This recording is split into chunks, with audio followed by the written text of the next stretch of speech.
morning friends and welcome to Shekhan Pre-Market Roundup. First in the global markets. Yesterday when we closed after a lot of volatility throughout the day, the American markets were trading up by around 50 points in Dow Jones futures. As well on the Nasdaq and the S&P future were also trading in positive. European markets at the time of all closing were trading up by around anywhere from 0.5 to 1% across the board.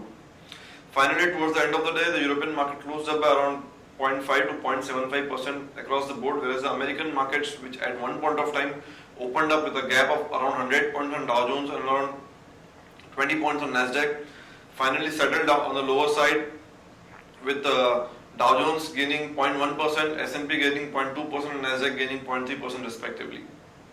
Coming to our markets, we had some volatility yesterday with Nifty at one point of time being down by around 35 to 40 points. And from there on, recovering and closing in positive by 4 points was a remarkable recovery towards the end of the day. Coming to FIIs, yesterday FIIs were seller by 0.19 crore rupees, that is almost flattish in cash market, whereas FIIs in index futures were seller by around 680 crore rupees, whereas domestic institutional investors were seller by 452 crore rupees in cash market yesterday. Coming to today's market, as of now, most of the Asian markets are trading flattish, and our market is expected to open down around 25 points in Nifty as per the SGX codes at around 8630 levels. Now let's have an update on derivatives.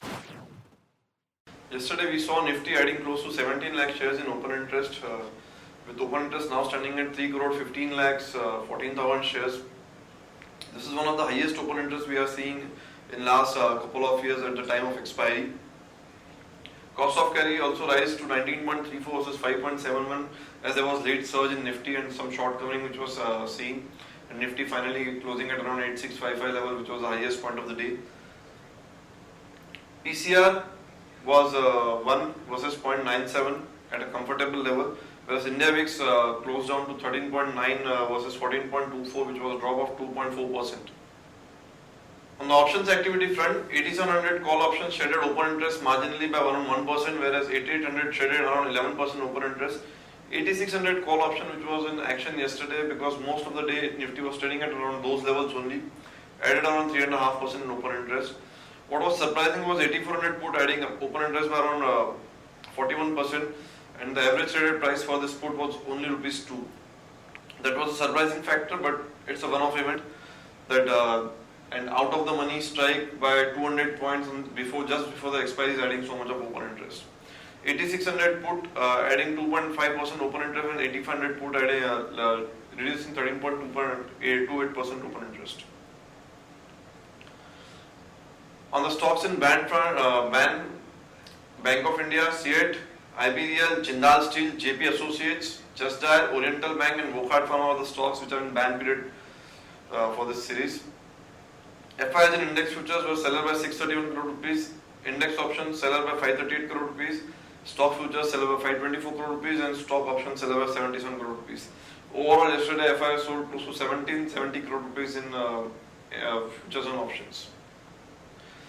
5-day VWAP level is at 8660. We were just trading there yesterday as per the last trade and finally closed at 8641. Lower range for trade is 8550. We made a low of 8590 yesterday. Higher range is 8660, which is the 5-day VWAP level. SGX Nifty is as of now trading at 8629, which is down 25 points. Now let's have an update on some of the trading ideas, some important news flow which came after the markets yesterday. The first trading idea is Aurobindo Pharma. Aurobindo Pharma came out with numbers yesterday. The street was expecting numbers to be lower than 500 crore rupees, but actually the profit came at 585 crore rupees, which was a rise of 24% on the consolidated basis, mainly on account of robust sales. Sales were at 3664 versus 3242 crore rupees, up 13% YOY. Action to be taken here is long Auro Pharma with a stop at 721 for a target of 758 and 772. Engineers India also came out with numbers. Engineers India reported PAT at 80 crore rupees versus 53 crore rupees, which was up close to 50%. YOY sales were up at 342 crore rupees versus sales were down at 342 crore rupees versus 391 crore rupees, down 12.5%, whereas EBITDA, which was on the surprising side, was up at 73 crore rupees versus 34 crore rupees YOY. Margins improved drastically from 8.8% to 21.4% in this quarter. Action to be taken is Long Engineers India with a stop at 227 for a target of 239 and 243.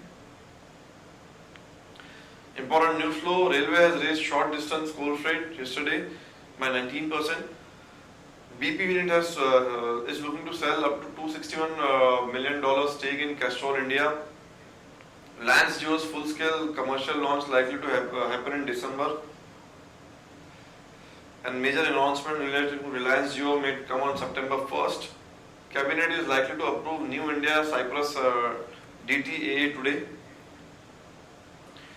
Idea Cellular has denied any report of merger talks with Vodafone. Biocon has got US FDA tentative nod for generic of Crestor tablets.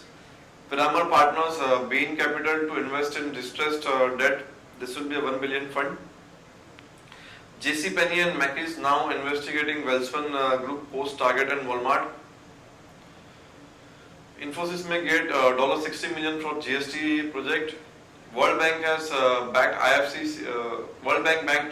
seals $125 million equity investment in Hero Future Energies. FIVB clears 7 FDI proposal worth 290 crore rupees. NSCS picked Citi and 3 others to manage IPO. RBL Bank's IPO was subscribed nearly 70 times with a subscription of 198 times in HNI segment and close to 5.5 times in retail. ITC has moved code over Britannia copying Sunfeast biscuit packaging. Bayer and Monsanto said to be moving closer to deal. Eclipse to consider share buyback on August 29. Indocon to split each share into 5. Reliance Power permitted to mortgage Sasan coal block. Alcargo Logistic quarter 1 net down 8%. Nectar Life Science quarter 1 net dip 16%. Gillette quarter 4 net down 35.4%, and Jaycor PAT at 6 crore versus 10.3 crore rupees, again down by 41.7% YOY. Stocks with positive bias are Oriental Bank, Bank of India, Asian Paint. Stocks with negative bias are Amara Raja Batteries, Hindustan Petro, that is HPCL, and Motherson Sumi.